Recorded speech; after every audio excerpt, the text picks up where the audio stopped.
en la gracia aprendí.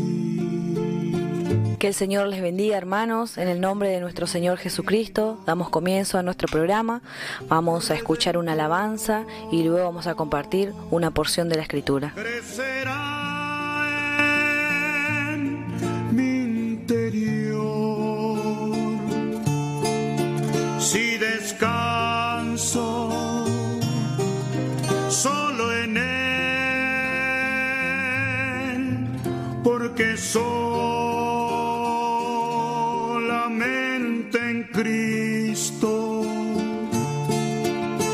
comunión tendré con Dios. Tenemos una meta y un premio que hemos de alcanzar, aunque haya tropiezos. No dudemos, vamos a lograr, si es largo el camino.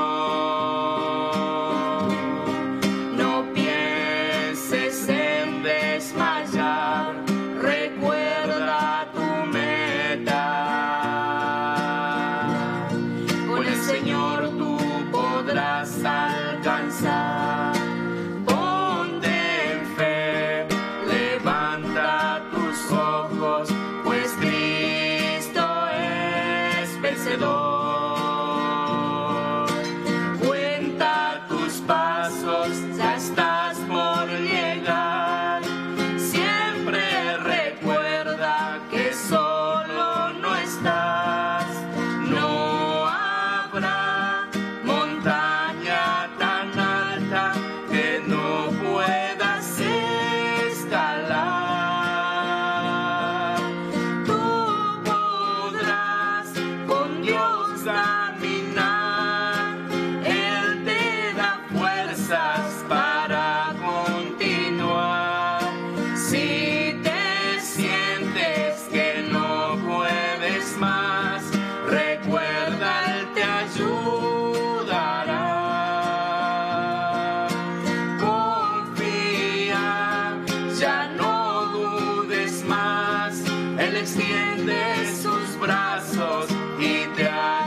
viendo el lugar del apóstol Pablo en el plan y propósito de Dios.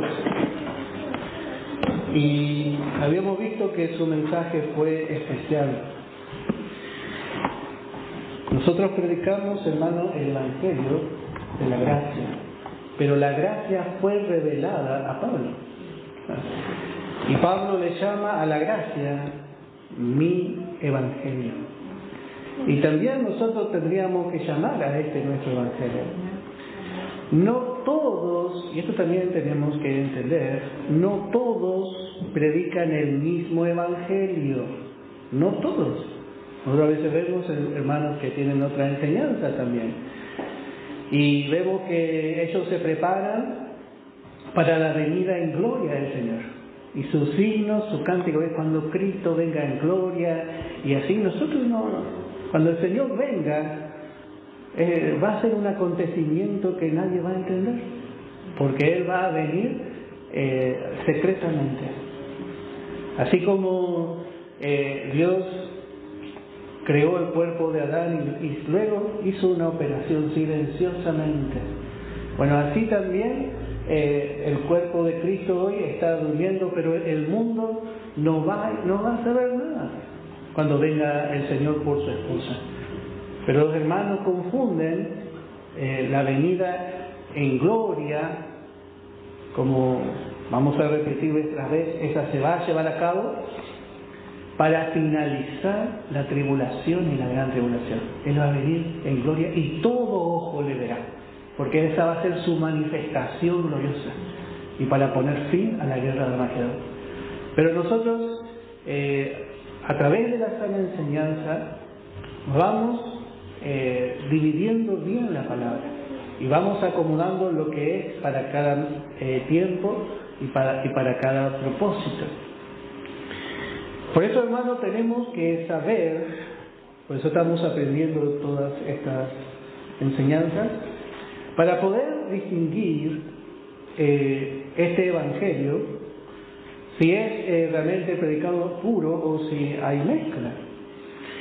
Y vamos a ver en Efesios capítulo 3, vamos a comenzar leyendo en Efesios capítulo 3, en el verso 1. Y dice: por esta causa yo, Pablo, prisionero de Cristo Jesús, por vosotros los gentiles. Y dice: si es que habéis oído de la administración de la gracia de Dios, que me fue dada para con vosotros, para con los gentiles. Acá vemos otra vez la gran diferencia. Que por revelación me fue declarado el misterio, como antes lo he escrito brevemente, leyendo lo cual podéis entender, cuál sea mi conocimiento en el misterio de Cristo, misterio que en otras generaciones no se dio a conocer a los hijos de los hombres, como ahora es revelado a sus santos, apóstoles y profetas por el Espíritu. Que los gentiles son coherederos, esto es por la fe, y miembros del mismo cuerpo y copartícipe de la promesa en Cristo Jesús por medio del Evangelio. Pero esto no es el Evangelio que Cristo predicó. No es el Evangelio que Cristo predicó. ¿Por qué? Porque Cristo predicó solo a los judíos. Él predicó el Evangelio del Reino, y el Evangelio del Reino venía a cumplir las promesas hechas a los padres de la nación. No tenían promesas los gentiles. Por eso acá estamos cuando dice por el Evangelio. Nosotros entendemos que no es el mismo Evangelio que predica el resto de la iglesia. Los gentiles son coherederos y miembros de la misma iglesia que se formó en Pentecostés, que era toda judía en su principio. Y dice, por medio del Evangelio. Y otra vez vuelve a decir, porque en el verso 2 dice: si es que habéis oído de la administración de la gracia. Y dice ahora en el verso 7: del cual yo fui hecho ministro. o administrador, por el don de la gracia de Dios que me ha sido dado según el poder del Espíritu Santo. El Espíritu Santo le reveló y le hizo entender a Pablo que había una nueva manera, un nuevo pacto, una nueva forma en que Dios se comunicaba con el hombre. Y esto es a través de su Hijo, del Evangelio de Cristo. Y este Evangelio de Cristo es el Evangelio de la gracia, porque es realmente basado en la obra redentora de la cruz. Y usted me puede decir, bueno, pero eso también alcanza a Israel. Sí, pero tiene como principales apuntados, dice en el verso 1 y 2, dice: por esta causa yo, Pablo, prisionero de Cristo Jesús, por vosotros los gentiles. Verdaderamente la gracia es especialmente una oportunidad para el pueblo que no tenía oportunidad, para los no judíos. Y dice: si es que habéis, otra vez dice, oído la administración. Y esto es lo que Dios quería. Porque Dios ya en Israel tenía un pueblo terrenal. El pueblo terrenal de Dios es Israel. Pero a Pablo se le reveló que Dios iba a tomar otro pueblo. Vamos a ver en los Hechos, capítulo 15, en el libro de los Hechos, capítulo 15, y vamos a leer en el verso 14. Y dice: Simón ha contado cómo Dios visitó por primera vez a los gentiles. Bueno, esto ocurrió luego del rechazamiento de la predicación de Esteban, el último rechazamiento, la última oportunidad dada por Dios a su pueblo. Y vemos que dice cómo Dios visitó por primera vez a los gentiles para tomar de ellos pueblo para su nombre. Entonces que dice: para tomar de ellos pueblo para su nombre. O sea que de esta nación, de esta nueva nación, encontramos que Dios iba a tomar un pueblo especial, un pueblo para su nombre. De los gentiles, Dios iba a tomar un nuevo pueblo. Por causa del rechazamiento de la nación de Israel, Dios visitó en la casa de Cornelio a los gentiles y derramó el Espíritu Santo allí. Vamos a ver este acontecimiento en Hechos. Dice en el capítulo 10, Dios le mandó aún a Pedro. Todavía Pedro está vigente por un tiempito más, pero Pablo ya está en la escuela del Señor, porque Pablo se está preparando. Y acá hay una transición del ministerio de Pedro a los judíos al de Pablo a los gentiles. Y vemos que Pedro es el que va primero a los gentiles, porque acá todavía está vigente por un tiempo Pedro. Y el Señor le dice, vamos a leer desde el verso 1, había en Cesarea, o sea, fuera de Palestina, un hombre llamado Cornelio, centurión de la compañía llamada la italiana, piadoso y temeroso de Dios con toda su casa, y que hacía muchas limosnas al pueblo y oraba a Dios siempre. Este vio claramente en una visión, como a la hora novena del día, a las 3 de la tarde, que un ángel de Dios entraba donde él estaba y le decía: Cornelio. Y él, mirándole fijamente, atemorizado, dijo: ¿Qué es, Señor?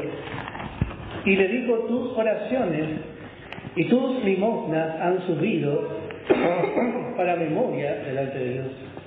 Envía pues ahora hombres a Jope y haz venir a Simón, el que tiene por sobrenombre Pedro.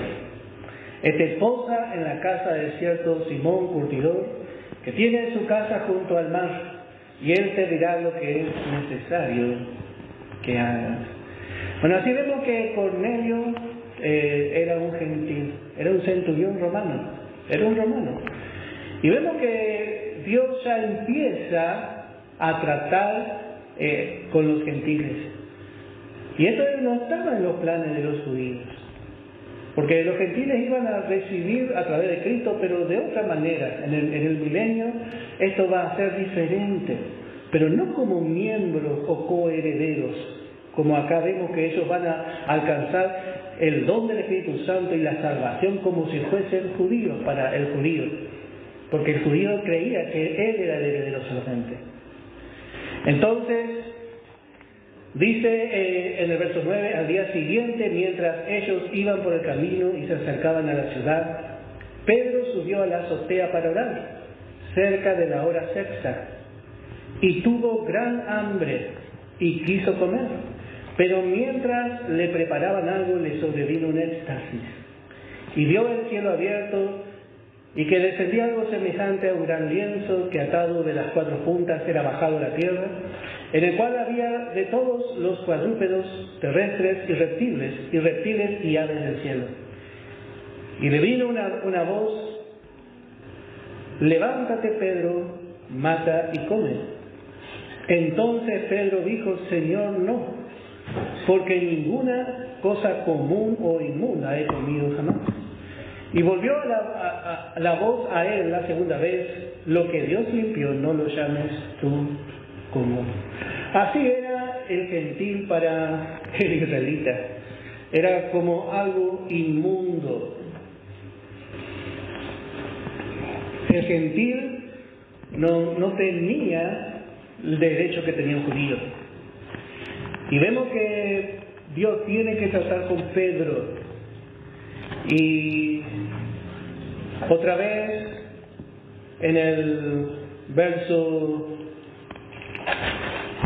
16, esto se hizo 3 veces y aquel lienzo volvió a ser recogido en el cielo. Y mientras Pedro estaba perplejo dentro de sí sobre lo que significaría la visión que había visto, y aquí los hombres que habían sido enviados por Cornelio, los cuales, preguntando por la casa de Simón, llegaron a la puerta. Bueno, Dios se manejaba así por visión. ¿Por qué? Porque todavía no estaba Pablo. Pablo vino a aclarar esta situación. Porque esto para un judío era muy difícil, a no ser que sea como el apóstol Pablo, que Dios le destruyó completamente. Y Dios le levantó para predicar a los gentiles. Pero Pedro tenía el ministerio de los judíos. Y dice: y llamando preguntaron si moraba allí un Simón que tenía por sobrenombre Pedro. Y mientras Pedro pensaba en la visión, le dijo el Espíritu: he aquí 3 hombres te buscan. Levántate pues y desciende, y no dudes de ir con ellos, porque yo los he enviado. Entonces Pedro, descendiendo a donde estaban los hombres que fueron enviados por Cornelio, les dijo: he aquí yo soy al que buscáis, ¿cuál es la causa por la que habéis venido? Y ellos dijeron: Cornelio, el centurión, varón justo y temeroso de Dios, y que tiene buen testimonio en toda la nación de los judíos, ha recibido instrucciones de un santo ángel de hacerte venir a su casa para oír tus palabras. Tenía que ir a donde él no quería ir, a donde estaban los sucios, todos los impuros. Y vemos que fue. Y dice que, bueno, no vamos a ver todo, pero él da una hermosa predicación. Podemos leer el verso 37. Dice: vosotros sabéis lo que se divulgó por toda Judea, comenzando desde Galilea, después del bautismo que predicó Juan. Como Dios ungió con el Espíritu Santo y con poder a Jesús de Nazaret, y como éste anduvo haciendo bienes y sanando a todos los oprimidos por el diablo, porque Dios estaba con él. Y Pedro habla y dice: y nosotros somos testigos de todas las cosas que Jesús hizo en la tierra de Judea y en Jerusalén, a quien mataron colgándole de un madero.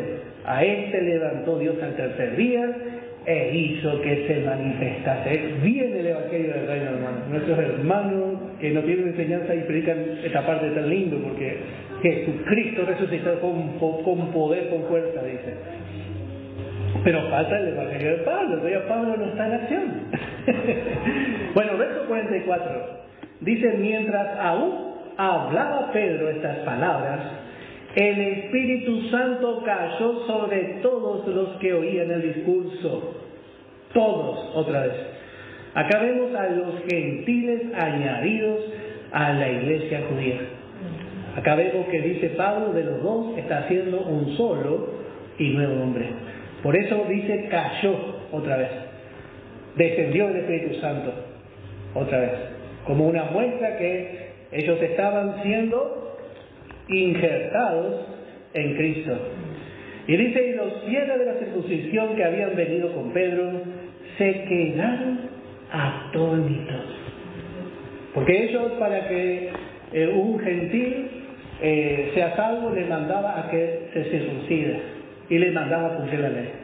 Le mandaba a hacer una lista de requisitos, como ahora los hermanos. Si no se bautiza, no es salvo, no es miembro. Y si se bautiza, cuando se bautiza, recibe salvo. Pero note que ellos estaban escuchando, creyeron y descendió el Espíritu Santo y fueron llenados con el Espíritu Santo. Quiere decir que por fe se manifestó la salvación y también la llenura del Espíritu Santo, sin ningún esfuerzo. Así vemos que quedaron atónitos. Dice de que también sobre los gentiles se derramase el don del Espíritu Santo, porque los oían. Acá vemos la señal de hablar de que uno está lleno con el Espíritu Santo, porque los oían que hablaban en lenguas y que magnificaban a Dios. Siempre la señal de que somos llenados con el Espíritu Santo va a ser que hablamos en otra lengua. Y dice: entonces respondió Pedro: ¿puede acaso alguno impedir el agua para que no sean bautizados estos que han recibido el Espíritu Santo también como nosotros? Y mandó bautizarles en el nombre del Señor Jesús, de Jesús. Note que no se bautiza en el nombre del Padre, del Hijo y del Espíritu Santo. Se bautiza en el nombre de Jesús. ¿Por qué? Porque Él es la cabeza de la iglesia en este tiempo. Entonces nosotros hacemos todo lo que hacemos de palabra o de hecho en el nombre de Jesús. Entonces le rogaron que se quedase por algunos días. Le rogaron a Pedro para que siga enseñando. Ellos querían seguir aprendiendo. Y noten lo que dice. Ahora vamos a entender mejor, otra vez en Hechos capítulo 15. Leímos esto, hermanos, para poder entender un poco mejor aquí, en Hechos capítulo 15. Y acá está hablando de esta experiencia. Capítulo 15, verso 14 de los Hechos. Y dice: y Simón ha contado cómo Dios visitó por primera vez a los gentiles. Por primera vez. Y le llenó con el Espíritu Santo. Y dice: para tomar de ellos, de los gentiles ahora, pueblo para su nombre. Y ese pueblo, hermano, es la iglesia. Sin los gentiles la iglesia no estaría completa. No estaría completa. Porque realmente la iglesia es gentil. En el Evangelio de Mateo, vamos a ver en el capítulo 16 del Evangelio de Mateo, vemos que por primera vez se menciona la iglesia. El Evangelio de Mateo, capítulo 16, en el verso 18. Podemos leer desde el verso 17. Evangelio de Mateo, capítulo 16, en el verso 17 en adelante. Y dice: entonces le respondió Jesús: bienaventurado eres Simón, hijo de Jonás, porque no te lo reveló carne ni sangre, sino mi Padre que está en los cielos. Y yo también te digo que tú eres Pedro, una pequeña piedra, una roca. Y ahora dice: y sobre esta roca, Cristo mismo. Nosotros no estamos mirando al Señor, porque si no estaríamos viendo que Él está haciendo con su mano así. Tú eres Pedro, y sobre esta roca, Cristo, Él es la roca, edificaré mi iglesia. Note que, ¿por qué enfatizamos esto? Porque la iglesia falsa dice que la iglesia está edificada sobre Pedro. Pero imagínense si estuviese edificado sobre la vida de Pedro, que fue tan inestable. Hermano, estaríamos todo por el suelo, la edificación todo chueca. Hay un solo fundamento, que es Cristo. Entonces vemos que Pedro sobre ese fundamento es una roca igual que nosotros. Es una piedra más, una piedra viva, una piedra espiritual. Y dice, yo también te digo que tú eres Pedro, y sobre mí, sobre esta roca, edificaré mi iglesia, y las puertas del Hades no prevalecerán contra ella. Y a ti te daré, le dice a Pedro, note qué hermoso esto, la llave del reino de los cielos. ¿Qué quiere decir eso? Que Pedro tiene una soga con una llave grande acá colgando, y cuando vamos, ahí va a estar San Pedro, dice el religioso, por supuesto, escuchando, a ver, mostrame tu currículum, dice. Y no, vos tenés que ir por la otra puerta, le manda, que el hombre se imagina así. Bueno, lo que es, dice, y a ti te daré la llave del reino de los cielos. ¿Qué significa esto? Bueno, la llave es la predicación del Evangelio. Hay una predicación que abre las puertas. Y vemos que esa llave fue usada en el Pentecostés primero, cuando se convirtieron más de 3.000. Y también ahora es usada esta llave en la casa de Cornelio. 2 veces usó la llave, Pedro. A ti te daré las llaves del reino de los cielos. Y todo lo que atares en la tierra, bueno, será atado en los cielos. Y todo lo que desatares en la tierra será desatado en los cielos. ¿Qué quiere decir esto? Cuando la persona escucha la predicación del Evangelio, bueno, la llave está puesta en la cerradura. Si se abre el corazón queda libre. Pero si el corazón se cierra y se endurece, también queda atado. Esa es podemos decir, el doble resultado que produce la predicación de la palabra. Como siempre a veces decimos, de otra forma, o ablanda o endurece. Y si endurece acá, también endurece allá, porque no puede recibir lo celestial. Esto no quiere decir como los hermanos otra vez y de enseñanza dicen, yo te ato, te desato, y que te ato y que te pongo el nudo de Rosenthal, y así. No, a esto se refería el Señor Jesús. Tenemos la llave que es la palabra, y sola, por sí sola, ata conforme al corazón de la persona o le desata. Eso depende de si abrió o no abrió, se dejó abrir su corazón o si cerró nomás la puerta. Como dice Jesús, yo estoy a la puerta. Yo estoy a la puerta. Bueno, vamos a leer en Efesios capítulo 2 en el verso 6. El primer edificador de la iglesia es Cristo, porque Él dice, sobre esta roca edificaré. ¿Por qué Él es el primero? Porque Él puso la base. La base es su muerte, su sepultura y su resurrección. Y podemos poner algo más, su vida, su muerte, su sepultura, 3 días, y su resurrección. Esa es la base de nuestra salvación. Porque Él tenía que ser, Él tenía que vivir, tenía que morir, ser sepultado y resucitar conforme a las Escrituras, para que la salvación salga. Entonces Él cumplió todo conforme a las Escrituras antiguas, entonces fue hecho el autor y consumador de nuestra fe, de la salvación. Él fue el autor y el consumador. Él fue el autor en la eternidad pasada. Se delineó el plan. Él es el autor. Pero Él también es el que llevó a cabo el consumador. Así es nuestro Señor, nuestro Salvador, que hizo el plan y que Él mismo vino y lo llevó a cabo. Ese es nuestro Señor Jesucristo, hermano. ¿Qué más podemos pedir? Dice en Efesios capítulo 2, en el verso 6. Efesios capítulo 2, tenemos tantas cosas, hermano, tenemos para ver. Y esto solamente por medio del Evangelio que le fue revelado al apóstol Pablo. Efesios capítulo 2, en el versículo 6.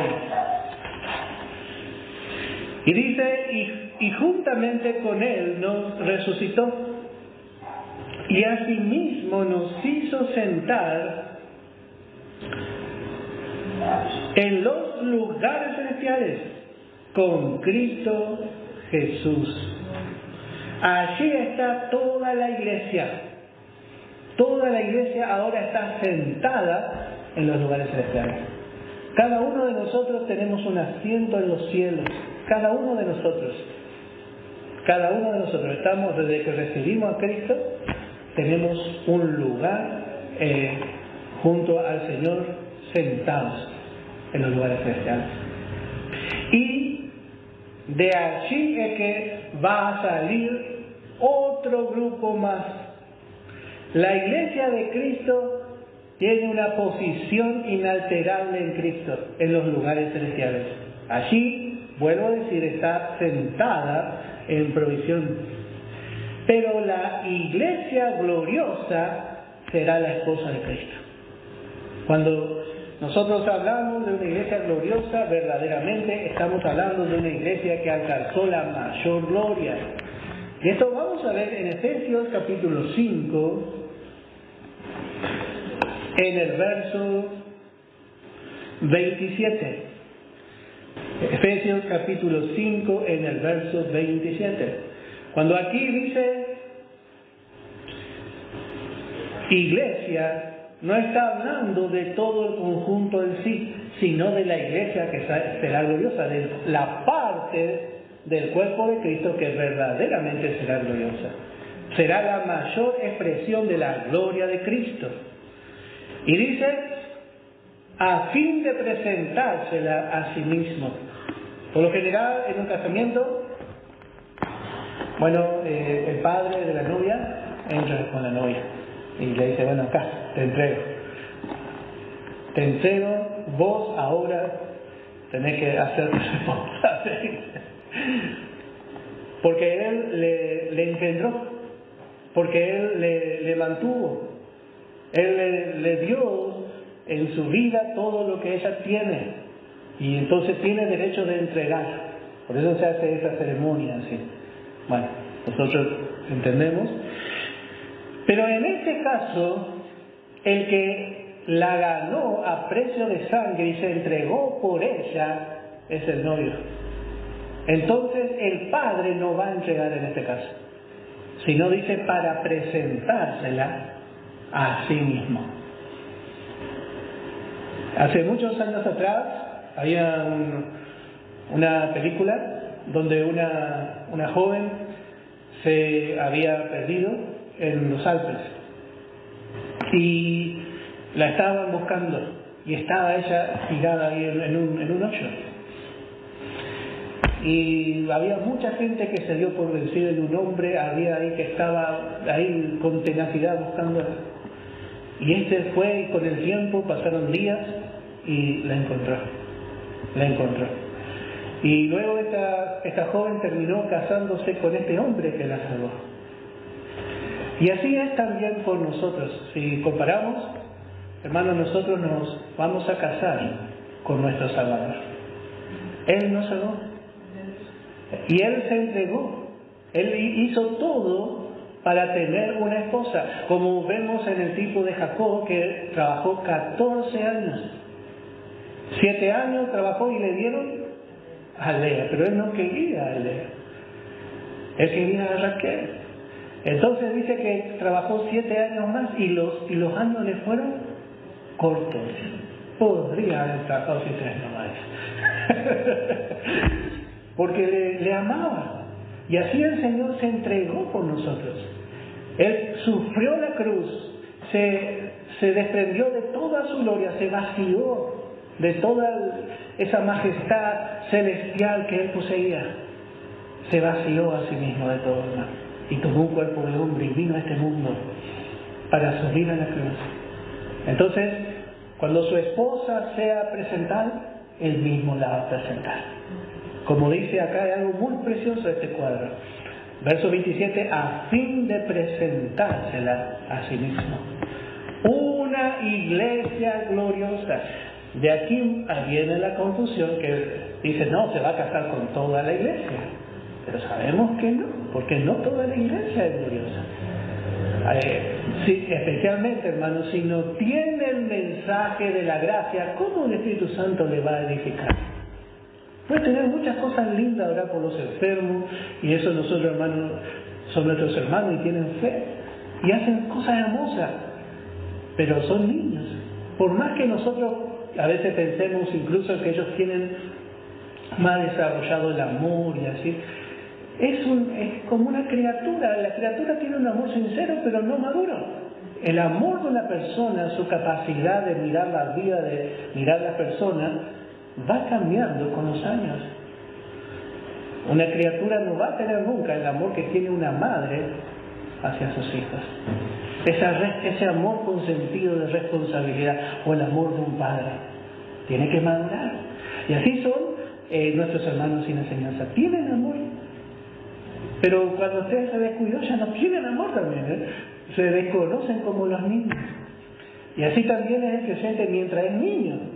Mientras es niño es muy amoroso también, es muy lindo, pero tiene que ir desarrollándose Cristo para que aprenda a amar y para que ese amor vaya madurando, vaya siendo estable. Porque nosotros amamos, pero si nos pega una patada un hermano ya no le amamos. Y bueno, muchas cosas hay que aprender acá. No es tan fácil. Por eso que dice, a fin de presentársela a sí mismo, una iglesia gloriosa, así en su máxima expresión de gloria, que no tuviese mancha, ni siquiera arruga, ni cosa semejante. Y vuelve a decir, sino que fuese santa. Pero ya no solo en provisión, en su estado también. Y esto es la obra del Espíritu Santo. No es nosotros lo que vamos a hacer. Nosotros no podemos hacer nada. Pero sí podemos tomar una decisión y creer la palabra. Entonces ahí el Espíritu Santo empieza a obrar en nuestra vida. Y podemos llegar a ser esta esposa santa y sin mancha, sin arruga. Bueno, si estamos acá es porque tenemos oportunidad de amar. No importa. Yo me veo, hermano, y ya estoy teniendo alguna arruga. Pero no me importa. Y tengo cosas que me faltan. Y me falta mucho, hermano. Pero el Señor va a hacer. Va a hacer. Porque este mensaje tiene poder. Y si nosotros nos alimentamos de este mensaje, la palabra nos va a transformar. Tarde o temprano. Yo ya a veces veo a los hermanos cuando llegan por primera vez. He tenido la satisfacción de ver la vida de muchos hermanos, de hermanas que han llegado por primera vez y ver cómo un Señor le está transformando. ¿Cómo transforma? ¿Y qué transforma primero? Nuestro modo de pensar, nuestro interior. Y se viste igual, habla igual, pero ya no piensa igual. Porque hay una transformación, hay fe. Y por la fe ya creen cosas espirituales. ¿Cómo puede ser? Antes creíamos solamente las cosas que veíamos, pero ahora ya tenemos fe. Y eso ya es una pequeña expresión de la obra de Dios, de la transformación en una vida. Y así hasta llegar a ser la esposa de Cristo. Continúa esa transformación hasta ser la esposa de Cristo. Pero continúa si no desviamos y si, hermanos, no desviamos especialmente de la verdad. No tenemos que desviar de la verdad, hermano. Sobre todo eso. Aun cuando parezca que la obra esté detenida, muchas veces usted va a pasar que en su vida usted va a pensar, che, no vamos. Usted siga en la verdad, porque Dios está trabajando. Dios está, aunque nosotros no veamos, aunque parece que en vez de estar cada vez más gloriosos somos más feos. Bueno, cuando al árbol se le cae toda la hoja en invierno, ¿sabe lo que hace el árbol? Cuando queda todo feo,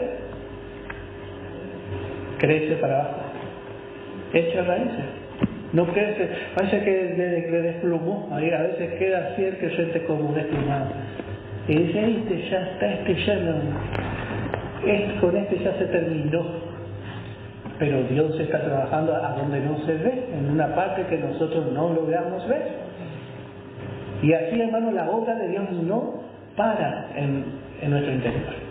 Si nosotros seguimos constantes, y ese es el secreto, seguir constantes. Y esto es lo más hermoso que podemos hacer. Pasan los años y el Señor sigue trabajando en nuestra vida. Y bueno, esta iglesia gloriosa será la indicada para reinar, porque esta va a ser verdaderamente como una reina. Si usted ve ahora las reinas cómo se visten, especialmente en sus fiestas de gala, están en sus palacios con toda su ropa ultra fina, botones de oro, hilos de oro, diamantes, perlas, porque se visten conforme a lo que son, conforme a su dignidad. Y así realmente esta iglesia gloriosa, la parte de la iglesia que será gloriosa, estará vestida acorde a lo que es la esposa del Rey de Reyes.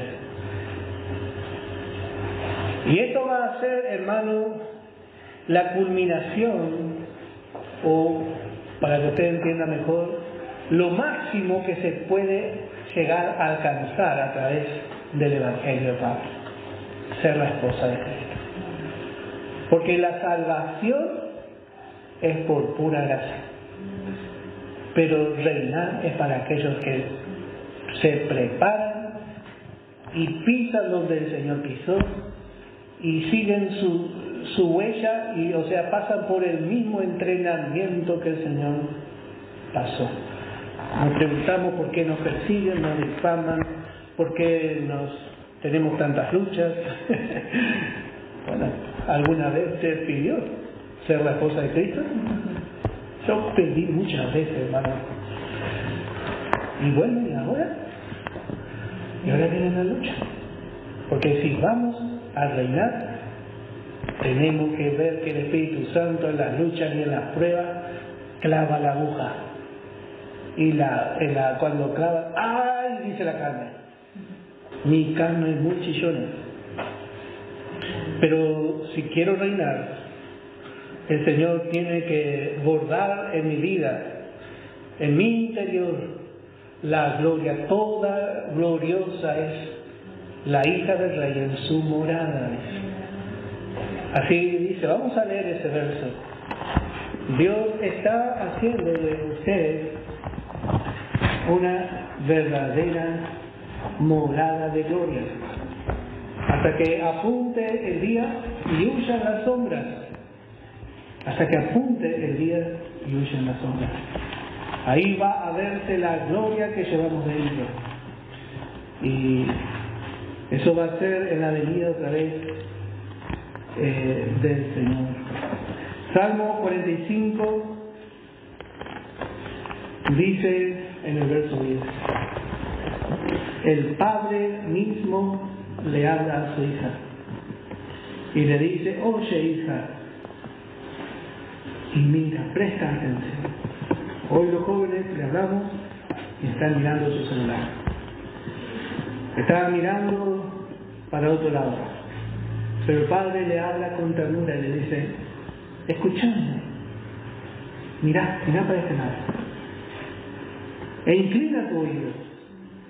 ¿Qué es lo que tanto te está sacando la mirada del premio? Olvida tu pueblo, porque el Señor ya te sacó de él, y la casa de tu padre. y deseará el rey tu hermosura. Y ríndete, inclínate a Él, solo a Él, porque Él es tu Señor.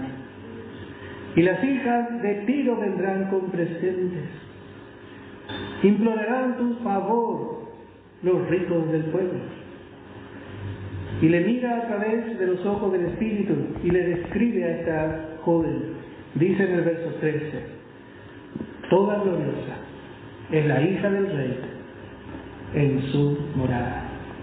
Otra versión es un poco más clara y dice de dentro, y otra dice en su interior. Así hay una iglesia que es gloriosa en su interior, que no es popular,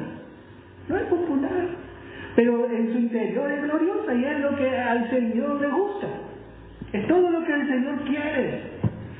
El Señor quiere como Él, que por fuera le mataron y dice le veremos más inatractivo para que le deseemos. Y esta clase de santos tienen una hermosura en su interior. Y esto es porque el Espíritu Santo le está transformando de gloria en gloria. Y porque escuchan la sana enseñanza, porque se alimentan de la sana doctrina. Son creyentes sanos por dentro. Y esa expresión también Dios deja muchas veces salir afuera. Y dice, de brocado de oro es su vestido. El vestido brocado, hermano, es un vestido que tiene mucho trabajo de mano.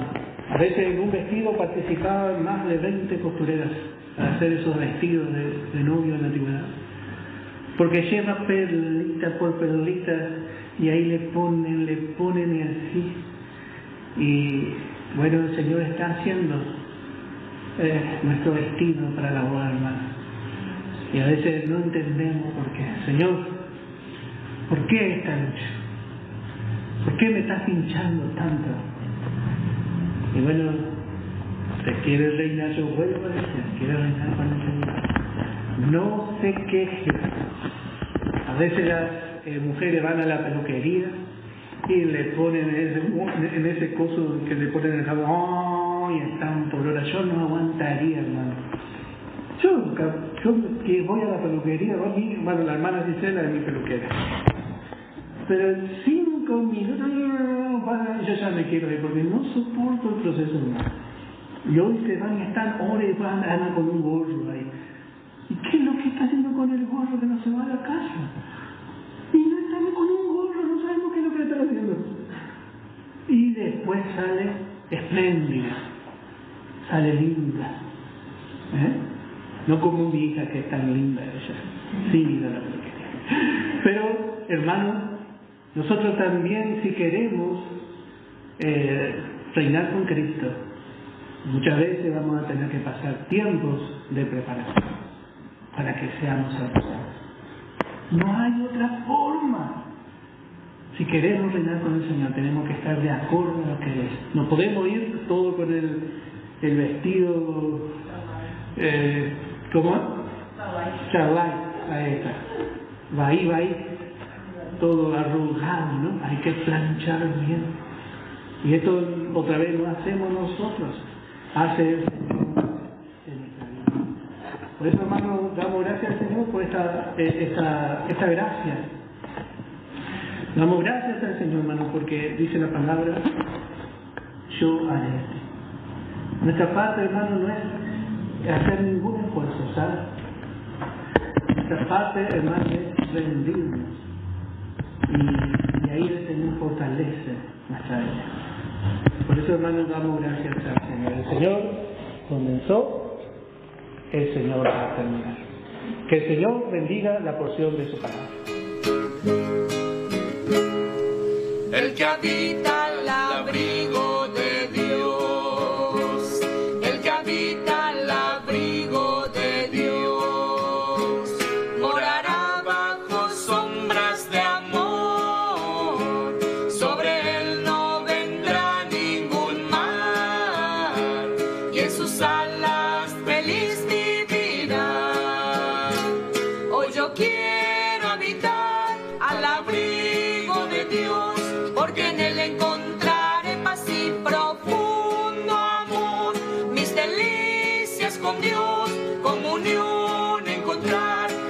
siempre su nombre alabar.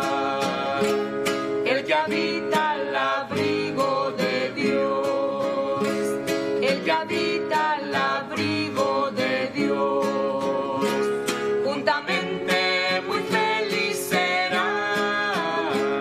Ángeles guardarán tu salida y en sus alas feliz vivirás. Hoy yo quiero habitar al abrigo de Dios, porque en él encontraré paz y profundo amor. Mis delicias con Dios, comunión encontrar, y por siempre su nombre alabar. El que habita al abrigo de Dios, el que habita al abrigo de Dios, para siempre seguro estarás.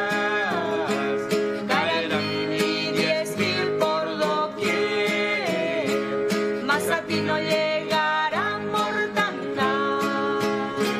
Hoy yo quiero habitar al abrigo de Dios, porque en él encontraré paz y profundo amor. Mis delicias con Dios, comunión encontrar, y por siempre su nombre alabar. El que habita al abrigo de Dios, el que habita al abrigo de Dios. Hoy yo quiero habitar al abrigo de Dios, porque en él encontraré paz y profundo amor. Mis delicias con Dios, comunión encontrar, y por siempre su nombre alabar. El que habita al abrigo